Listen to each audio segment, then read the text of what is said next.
Good morning. I am Edward Flint, and this is my wife, Jeanette Gruber. Now, many of you who've joined the church since the pandemic probably think of us as some of the older folks who work on committees and do the allegedly boring stuff with, say, the board. But we think of ourselves as being parents, first and foremost. And so our children grew up in this church. So you show the slide of our children. There we go. And so here are Bear and Anne, and they're on the playground in the back of the church that we helped construct. And so that is something we think of ourselves in this way. What we offer today is a fun part of the parenting puzzle that we believe turned out pretty well. And we hope to explain how it is for you to do your own birthday parties using the treasure hunt way. Our story begins with Bear's 4th birthday party back in our little house in West Peoria, where we had a couple of other 3 and 4-year-olds over, and we didn't really plan much to do. And so I decided that we should do the classic things like have the egg and spoon race and a relay race with throwing a tennis ball around. And one of the complicating factors was that one of the kids had an older brother who was 6. And of course, in any relay team with a 6-year-old competing with other relay teams with only 3 and 4-year-olds, the 6-year-old is going to win. And so his team won all the races. And it wasn't too great that half the kids lost, every single time. And that we didn't feel too good about that, but that was what we did. And then we made the blunder of playing musical chairs. And the problem with musical chairs with a bunch of 3 and 4-year-olds and a 6-year-old is that the 6-year-old is going to win. And at the end, all the 3 and 4-year-olds lose. And furthermore, the 6-year-old isn't that thrilled about winning. And so basically everybody lost. And that didn't make us feel too good about our birthday party, but we still had cake and ice cream and it was okay. But we took this as a lesson to improve what we did with birthday parties. And so over the years, we developed a concept of the treasure hunt birthday party. And we're going to skip ahead to a birthday party about 7 years later, maybe 8, when Anne was 4 or 5. And so what we had been reading with Anne was the Curious George books. And so we had a birthday party about Curious George Anne and the banana tree. And so the kids were sitting around with Jeanette. Jeanette was explaining the banana tree and making paper boats with all the kids, and they decorate the boats. And so then we all went off into the garage to use a kiddie pool to float their boats, of course. You have to float the boats if you make boats. And this strange person shows up, dressed all in yellow, a big yellow rain slicker and a yellow hat and a big bushy mustache. It was a bright sunny day, so the rain slicker was a little bit weird. And this person hangs around for a little bit and then goes into the living room and comes out cackling, "Ha ha, I got the bananas," and runs off, dropping a note in the way. Now, we had to stop the kids running after the banana thief, but once we corralled them and older sibling Bear comes back, wondering what all the hullabaloo's about, we start the treasure hunt. And the treasure hunt was a hunt for the banana thief. And the banana thief would give clues to how to track them down. And each clue was then read by all the kids, and we went around the house and the yard doing the treasure hunt based on this. So this was the birthday burglar, not the birthday burglar, the banana thief birthday party that we had. This party was much more fun than the one we had back for Bear in West Peoria. The kids worked together to solve the puzzle. They all contributed. They all won, since, of course, we had ice cream and cake and bananas at the end. So one thing that you want to do is, the first thing you want to do is figure out where you want to do your treasure hunt. We did most of our treasure hunts at our house, but we branched out. This one shown here is at a little pond up in Washington called Bowen Lake. And most of our pictures are from Bowen Lake, this Bowen Lake treasure hunt. My in-laws took pictures, and so we have those pictures. We were too busy doing the treasure hunts to take pictures most of the other time, but the concepts are always there. Other locations we used included, we went down to Cooper Park and Spindler Marina and rode bikes along the path and canoed back. We went to a friend's house who had horses, and we had a trip there to ride on horses and ride in her carriage. We had a lot of different treasure hunt venues, but you can start small and do it in your own house. You get to choose an interesting location. The next thing you need is what we call the frame story. And the frame story is what you build up for the kids for this. So the Banana Thief was the frame story for this. And what we were doing with the kids was essentially a little improv acting thing where they didn't know they were the actors.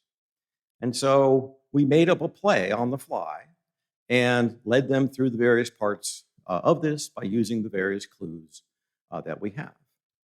So the frame stories have included the birthday burglar who stole the birthday cake, and Angelina Ballerina Rose Fairy Princess who had to rescue her birthday presents from the evil alligator who stole them across the bedspread river that was in the backyard.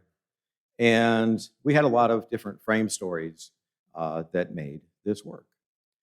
And the frame stories are a little bit dicey sometimes because you're not always certain the kids are going to buy in. But we were fortunate that the kids always bought in, and we were very pleased with that. And so that's what we had. So the early ones, with the birthday burglar and the banana thief, the children saw the villain.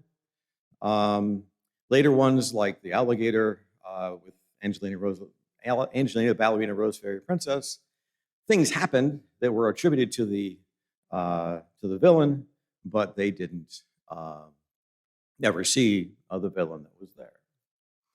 To tell you more about this aspect of things, we've asked our daughter Anne to present to you her recollections of the development of the frame story.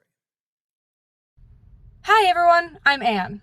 When I was growing up, the first step to having a birthday party was when Mom and Dad would ask, hey, what do you want the theme to be? So it was always something that I was interested in at the time. When I was young, it was Curious George or Angelina Ballerina Rose Fairy Princess, popular bedtime stories. Later, for example, in 6th grade, we were doing the Pioneer unit in school, and I really enjoyed that. So I had a Pioneer-themed birthday party. And when I was 13, my 13th birthday party was themed around dragons. And that story would then go into creating the frame story and all of the clues. And those clues, as I remember, as I grew up, those clues the puzzles got more complex, sure, but also the rationale for the clues existing did too. You know, when I was about 3, I didn't really need to know why the banana thief was leaving us papers with puzzles that would lead us directly to thwarting him. I just remember the banana thief and finding the bananas and the bag of candy in the basement. But as I grew older, I started to appreciate that, in this time, the villain is gloating and simply letting slip the things that we need to thwart them. And the culmination of that, I distinctly remember finding a letter from Minnie the Minion underneath the sailboat in the backyard and realizing that in the story, we weren't actually meant to find that. It was so immersive and I got so excited, and it was just really fun to watch and know the progression of that throughout the years. I always had fun, and I was always fully bought in. It was a really great time.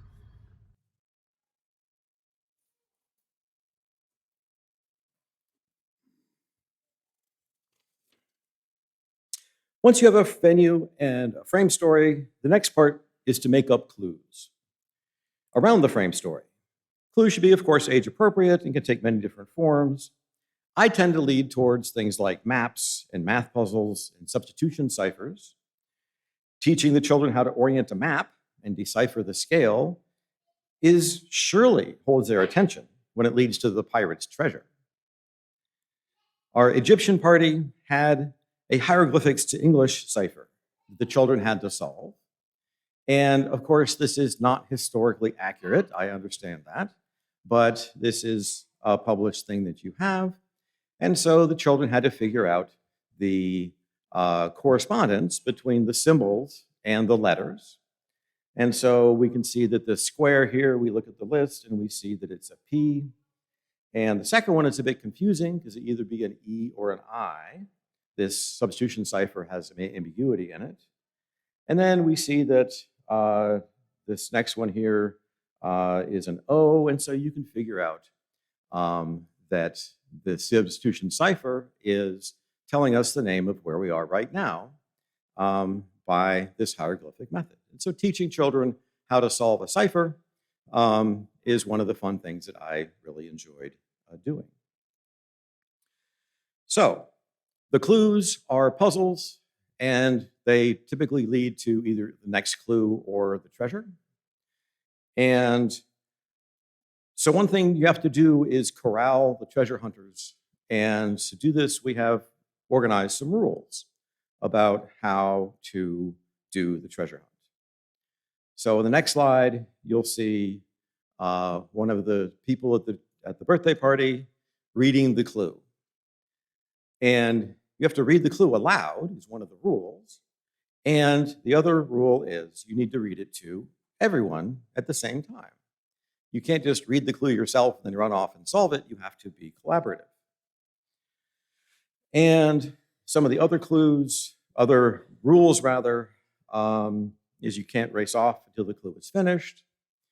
You need to tell everybody what you think the answer is and where you're going and why, okay? So there were some kids at the 5 and 6 year old level where they'd get an idea and they'd race off, typically in the wrong direction, but that wasn't always the case. So we tried to make it so that they talked about the clue and they talked about where it meant to be, meant to go, and all went together to search for the next clue. And that tended to work better. We wanted to discuss the puzzle of the clue. That usually slowed people down. And what we found was that different people had different talents and they were able to solve different clues. So almost everybody got to be involved in the puzzle solving process for this. Okay, so this is the structure. Jeanette is dying to tell you the story of one of our birthday parties. Hello, everyone. You can imagine with a family like this, we had a lot of interest in Egyptian pyramids. And I'm afraid it might have been my idea that for your birthday, there ought to be a pyramid. So I said to Edward, we need a pyramid, an Egyptian pyramid. And he said, really? And he came up with, of course, he had conduit in the garage. If you put 4 pieces to each corner, you come up with a 10 by 10 square base. And I got to fill it up with artifacts. Over here, I had a mummy. We had a life-size doll of one of my kids. And so we laid her in a coffin and wrapped her up in toilet paper, of course. Not that different from some people who pretended to be in a coffin in the haunted house, the haunted forest we have in the fall. So we had a sarcophagus, and all the kids knew that word by the time they left, right? And then over here, I had my favorite thing. There's a dog-based god. I'm going to call it the Jackal. And I really wanted one of these, but we only had a cat. So the piano bench stood in for the dog. 4 legs, a little flat on top. But if you get a study lamp with a bendy neck, right, and you attach it to the piano bench, and then you find a fox mask, a Halloween mask, and tape it on there and cover the whole top and the 2 front legs with tin foil, I think you've got an Egyptian god that looks like a dog, don't you? So the piano bench was gone for the week. Next, oh, these were 4th graders by now. And so, you can kind of do the little pottery dishes that have the organs in it. Now, they are pretend organs, but at the same time, we had some of those as well. If you can imagine, we set it all up. We took the conduit outside and put the pyramid together. And one of our big deals was, what on earth are you going to use for the surfacing? Stone, like the real ones, was out from the get-go, wasn't it? But we came up with a very big sheet of black plastic that we put on the outside. So that was our plan. Some afternoon, the kids were gone. We put it all up right next to the driveway where it belonged. We were all set. We wrote a story. We were good. Well, come the day of the party, shortly before the guests get here, Edward is out in the garage next to the driveway trying to set up the pyramid. The conduit was fine, but he came in to tell me it is totally too windy. I'm like, what? I can't have my pyramid? He said, I don't know. And I thought rather wildly because it wasn't too long till those 4th graders were showing up. We had a 10-foot Christmas tree one year, not as big as the church Christmas tree, but it was pretty big. We had a cathedral ceiling in the great room, and I'm like, wait a minute, just bring it on in. And so I already had these special items set up, so he brought in the pyramid. So it filled the living room. It was very large inside the house, not that big outside. There was only a 2-foot path against the wall where you would come in from the front door and then you would go down to the basement. But I'll tell you what, we had our pyramid, didn't we? The kids came in and we said, there's no room to work in the great room. Go see what's going on in the basement. And so we had a 5-clue hunt, and they used little pieces of papyrus. Okay, it might have been cardboard. And they had that hieroglyphic cipher. I still call them hieroglyphics, but whatever. And the kids had to follow the clues, which they did a pretty good job of. And they were like, well, okay. The second to last clue talked about going inside the pyramid. And the kids were like, well, how do we get in? I don't know, right? Why don't you go look at those clues again? Just see if there isn't anything else that you can find. Well, what happened was somebody finally turned over one of the clues and said, hey, wait a minute. There's letters back here. And so they put them all together and they fit in a 5-puzzle line in the order in which they had found them. And so on the back, it read C-U-T. And you guys are out there, so I'm going to go from this side. C-U-T T-H-E-D-O-O-R.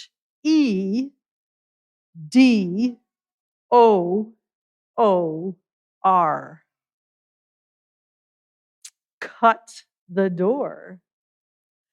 And Bear's like, Dad, you got a utility knife? I know you do. And so Edward was dispatched to the basement to get the utility knife. And the kids and I were upstairs. And I'm like, you might need some tools. There's a box over here that's looking a little suspicious. So they opened the box, and it had a working flashlight for each person, each explorer, and a bottle of water. Don't you think we feel like we're in Egypt sometimes this last week? Yeah, maybe, except for the moisture, I suppose. So Edward came back up with the utility knife, and there was a hush. Edward used the utility knife and cut a slit all the way from as high as he was down to the floor. The little flaps wiggled just a touch. And one at a time, the kids started to go in. We stayed outside in the 2-foot space, didn't we? But we could hear what was going on. And somebody said, "Oh my gosh, there's a dead person in here." Okay. They had found the mummy in the sarcophagus, hadn't they? And then the birthday person said, "So that's where the piano bench went." And then we heard, "Oh, wait a minute, it opens," because the piano bench could still open. And in there were the treats, were the treasure, right? And so a few people said ew on the little organs, and the kids went all through there. And one of the things we had done, because we enjoyed sparkle, and surely wasn't that part of a tomb, we had some mirrors in there. So a couple times they had to see themselves sneaking around with their flashlights, and it was great fun. Finally, we heard the one sentence that we still remember. One of the kids said, "Yuck, I hate Snickers." So they made the final line, didn't they?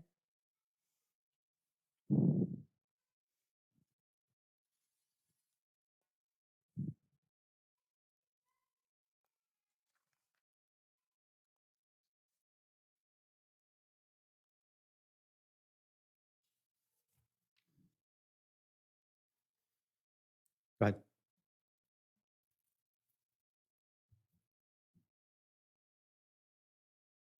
And so I would share with you, I get to share what the guidelines are for treasure hunt makers. There's a few tricks in there, right, that we tried to do. My favorite rule is make it exciting. Pick the level of difficulty to be right at the edge of where your kid is at that time. Anne talked about getting to pick the themes, but we always made sure that what they were learning in school, or what they had done, or if they went on a field trip or something, that might be in there too. We had a Captain Snaggletooth birthday party. Now, what age would a child have a snaggletooth hanging on the edge, right? Those were 7-year-olds and 6-year-olds. We had a John boat in the backyard, and it had to have a sail. But I wanted it to go up and down. And of course, Edward came up with a way for a broomstick with a sheet sail, a boom, and some kind of lever, or not lever, what is it, pulley, some kind of pulley operation so the kids could make the sail go up and down. And of course, a Jolly Roger blowing in the breeze, right? Well, the favors for that party were bandanas and eye patches. But for the eye patches, I just want you to know, we decided that, it's okay if you put your eye patch on your forehead. And the kids wore them that way because it was just a little too hard to see with an eye patch actually over your eye. And finally, they had a mini compass to follow their way as they looked for the treasure hunt, the pirate treasure. One of the things we worked with was pre-readers, right? You got that important birthday where your kids have just met the other kindergartners and you have a group come over. Well, we had a mix of pre-readers and readers. So at the superheroes party with the birthday burglar who stole the cake, we had the kids be busy in the beginning by creating their own superhero cape with a towel. And we were safety pinning symbols of power to the back of their capes. We had planets that glowed in the dark, and stars, and sequins, and big streamers of yarn, all those kinds of things to make their capes. And suddenly, someone came in saying he was running off with the cake. There was another piece in that party that was a new innovation, and I can't tell you how much fun we had with it over the years. You see the notebook. In that party where we were making the capes, we gave each child one of those little bitty spiral-bound books, and you'll notice that there's a pencil at the end of the string. Edward drilled a hole in each of those golf pencils and tied it on.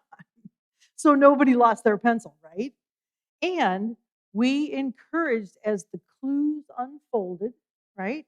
We encouraged the kids to write either the first letter of the clue. That was our ask, because all the kids knew their alphabet or were working on it. So they each were encouraged to turn a page and put a B for bike, for example. Therefore, the difficulty of the clue was not too high. And if a kid knew the whole word, they could write it in there. But the main thing is we had one page per clue on those little markers. I want you to know that we first knew we were onto a good thing when I got a call the next week from one of the moms who had dropped her son off and then gone and come back to pick him up. She's like, I heard every detail of that party. My son showed me the book and told me the letters, and he told me all about it. And I can't tell you how joyous that has been to give the kids a chance to document the evidence, right? How else do we learn? You can restrict the clues based on the age. And this is something we could have done with the 6-year-old, with the 4-year-old, have a different sort of thing for the 6-year-old to do. The difficulty can be adjusted on the fly. Sometimes they go too slow. So after about 3 minutes at least, then you can give a hint. Now it needs to be vague, right? Not too much. For example, you can say, all right, I guess it looks like Anna has the right track there, maybe. The wind is telling me Anna has the right track, or something like that. It's a way to help the kids. The main temptation for parents, though, including us, was to give them too much help in the beginning. So you got to let them struggle a little bit, because this is where the learning goes, or comes, I should say.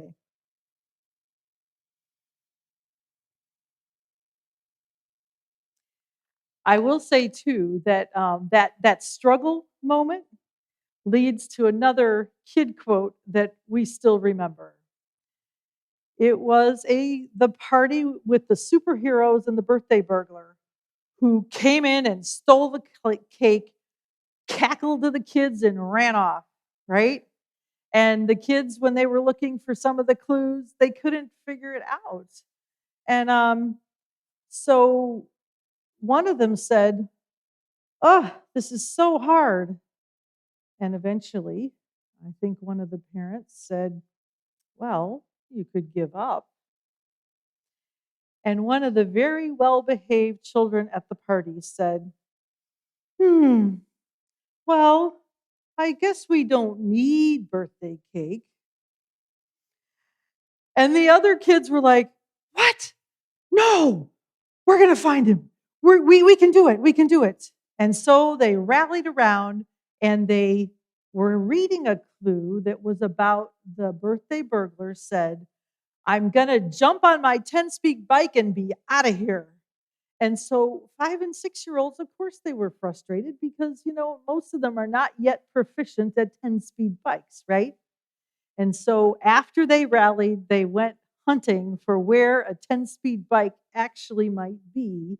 And lo and behold, out in the driveway, there was a fallen over 10-speed with a clue underneath. They made it and they found it and they got that birthday cake. But I would offer it took that moment, and we still remember about the possibility of giving up, right?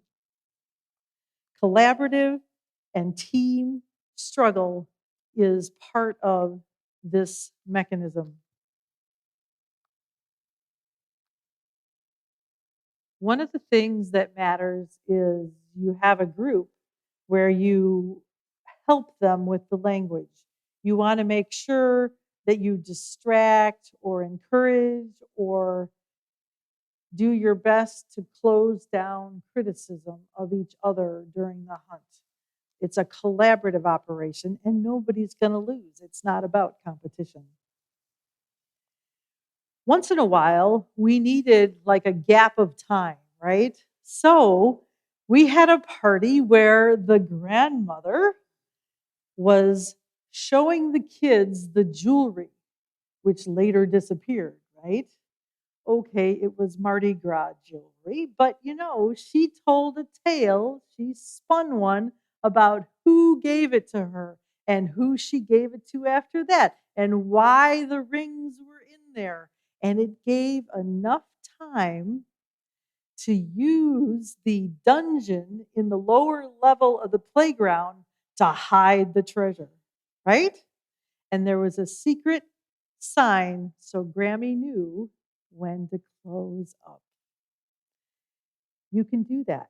There are other kinds of, I think they call it an RPG these days. Don't they call it an NPC, a non-playing character? That's what the Grammy could do. So you don't have to go back and have your kids again. You can just do this for other children. Finally, we had the privilege this year of going to a special wedding, and our kids did a treasure hunt. And I might add, we have some of the clues here, and this is the silken notebook where they had the clues and you could create the evidence of your work.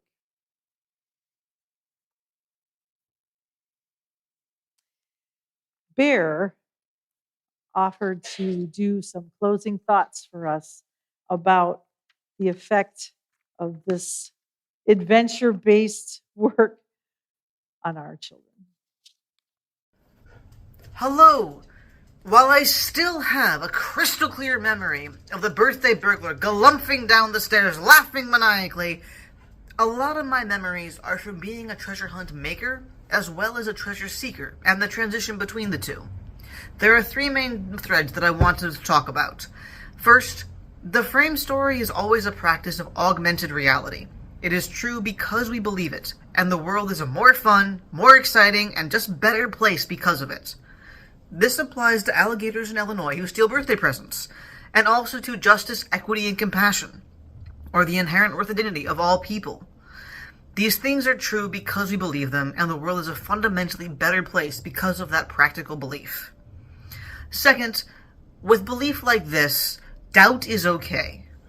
Even when I was turning 6, I was highly skeptical of giving cake to someone who looked as similar to the birthday burglar as my dad did. However, learning to give cake to my dad after foiling the birthday burglar, followed by making my own treasure hunts, followed by making treasure hunts for my sister.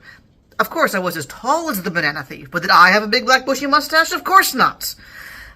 All of this made seeing behind the curtain an invitation to join the fun rather than a traumatic betrayal. Of course my parents made this world for me. They love me. I'll return that by buying into it, by helping make this world for them, and my friends, and my sister. And third, making treasure hunts gave me the rock-solid confidence that when I have power, I can make the world a better place.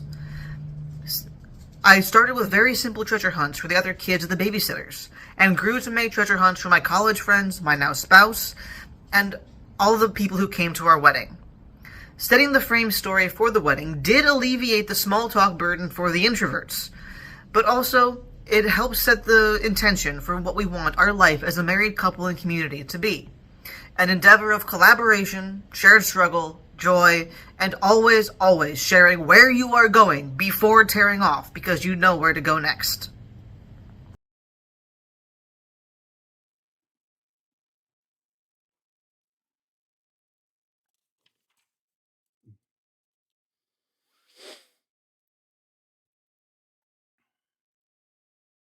So the thing Bear touched on there was that there actually are UU principles that we can apply to the treasure hunts. And a few of them are things like the worth and dignity of all people. So all the kids at the treasure hunt are useful in solving some of the clues. We try to do it by the democratic process. So there's no leader who's dictating how things should go. It's all the kids working together to do this. And there's the idea of the larger frame story, which is the story that we tell ourselves to make it all real. And for me, an important part of that frame story is it needs to be consistent and kind. And all those things are things that our UU faith give us that maybe some other faiths don't always have as part of them. So the key thing is that we have control over the stories that we tell our kids